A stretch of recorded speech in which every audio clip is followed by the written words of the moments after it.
Halo teman-teman kelontong ruru, untuk Hilux spesies kali ini kelontong ruru akan bahas Nepenthes rafflesiana ya. Jadi rafflesiana ini adalah Nepenthes lowland yang sangat digemari karena dia sangat banyak variasinya. Seperti contoh di sini akan kami jelaskan adalah Nepenthes rafflesiana squat. Bisa dilihat ya keindahan kantongnya.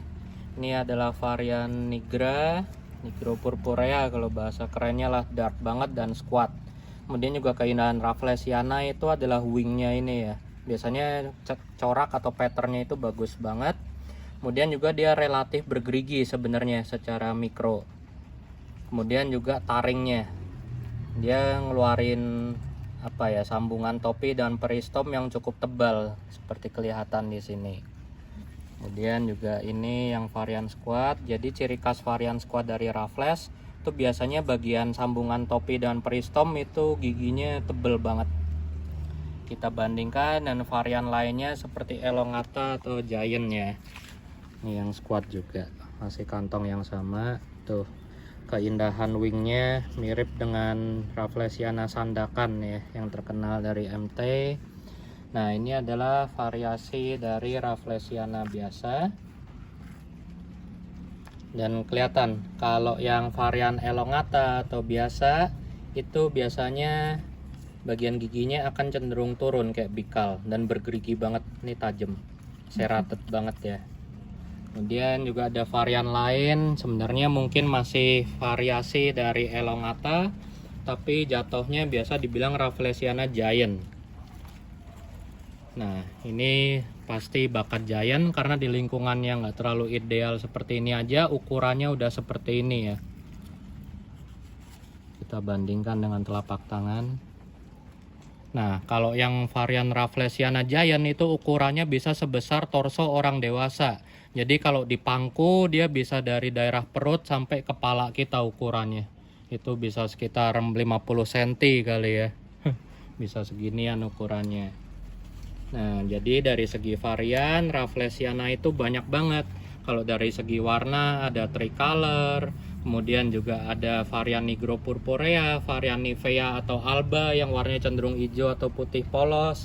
Kemudian juga dari bentuk itu ada varian squat, varian elongata, varian giant hingga varian alata yang keluar sayapnya ya.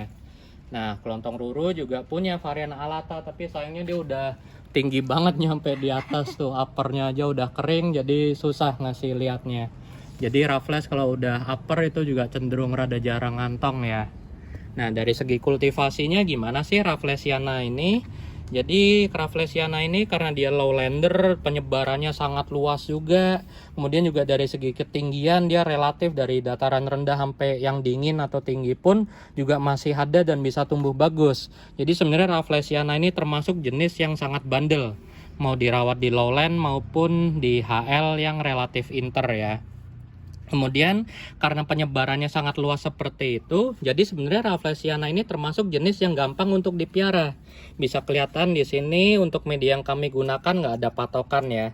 Seperti raff yang di sini kami hanya menggunakan kokopet dan pakis, akar pakis caca. Kemudian yang di sini kami menggunakan sphagnum moss dan perlite, tapi udah ditumbuhi lumut ya.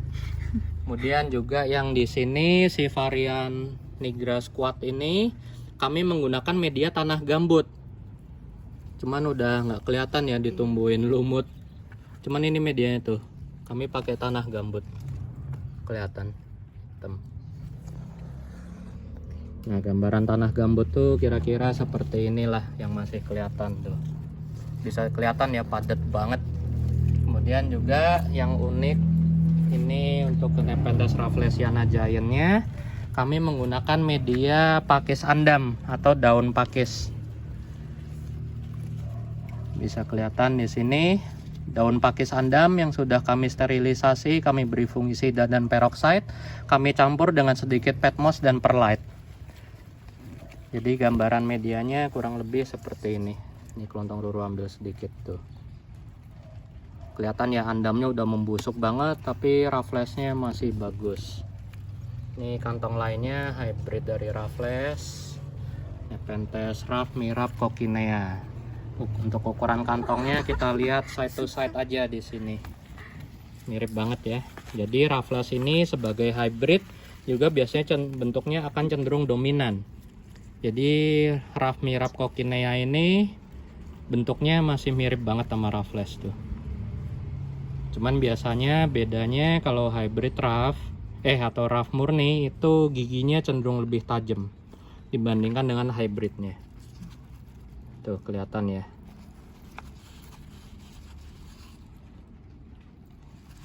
Nah, dari segi kultivasi, kenapa sih banyak pertanyaan juga cara miara Raffles?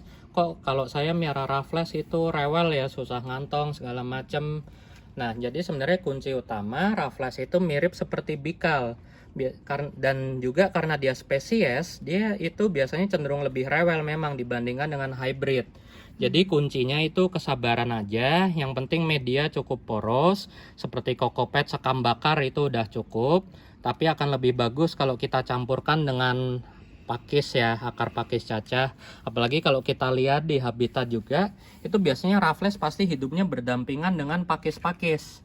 Jadi untuk simbiosisnya bisa kita lihat juga di sini ya. Untuk Raffles yang medianya udah ditumbuhi pakis banget seperti ini, biasanya dia cenderung akan lebih cepat ngantong.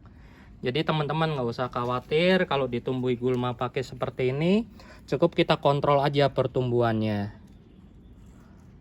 Jadi karena dia spesies dan karena dia termasuk yang rewel seperti Bikal, nggak usah khawatir kalau Rafflesnya belum ngantong. Selama dia masih mau tumbuh, itu berarti dia masih proses adaptasi. Yang penting cukup pastikan aja dia kuat cahaya. Jadi dia juga termasuk nepe yang suka cahaya terang, tahan panas, tahan dingin, tapi tentunya dia butuh proses adaptasi dan medianya yang cukup poros, tapi kelembapan medianya itu mencapai 80% ya. Kemudian juga dari pengalaman kelontong ruru, itu juga habitatnya menentukan. Jadi kalau Raffles yang berasal dari habitat kerangas seperti daerah Kepulauan Bangka, itu karena iklimnya mirip perkotaan kan panas banget, berangin, itu biasanya cenderung langsung ngantong kalau di sini, nggak perlu diproses adaptasi dulu. Tapi kalau yang berasal dari hutan-hutan gambut, pedalaman hutan Borneo atau Sumatera, itu biasanya cenderung lebih rewel.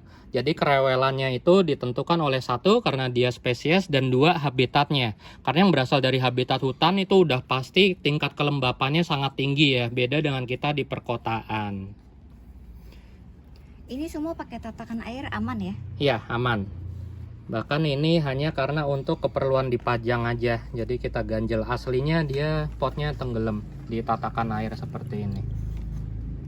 Dan untuk Rafflesiana sendiri itu termasuk nepe yang perakarannya cukup masif.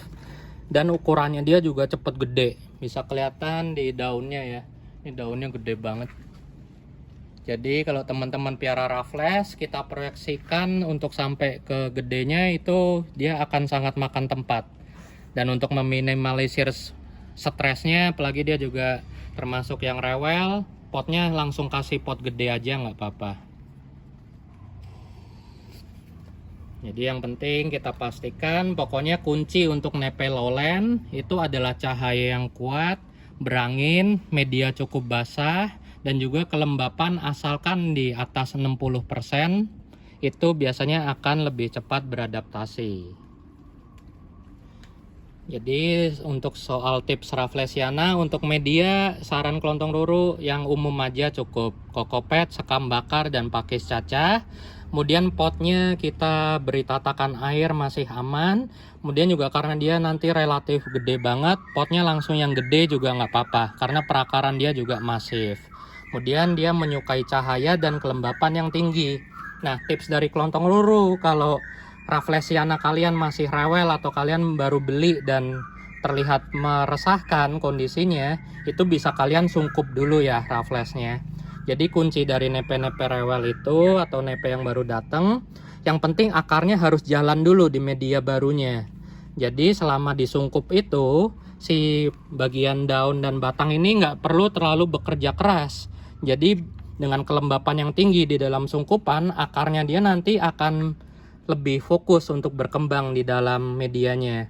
Kemudian setelah 2 bulanan itu biasanya akar udah pasti cenderung udah jalan ya di pot atau media barunya. Itu baru kita mulai buka pelan-pelan sungkupannya. Yang penting selama akar udah mau jalan di media, kita biarkan aja dia beradaptasi di outdoor seperti ini.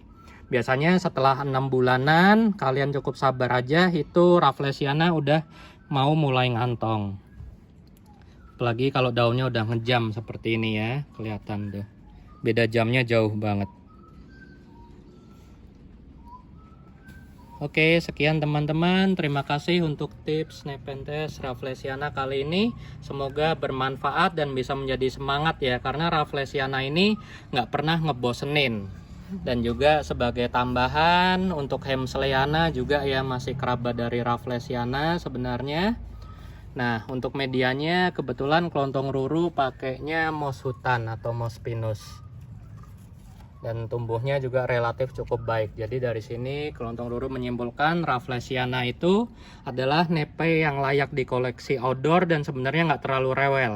Hanya dia membutuhkan waktu untuk adaptasi aja. Untuk media dia nggak pilih-pilih kok. Oke, sekian teman-teman. Terima kasih.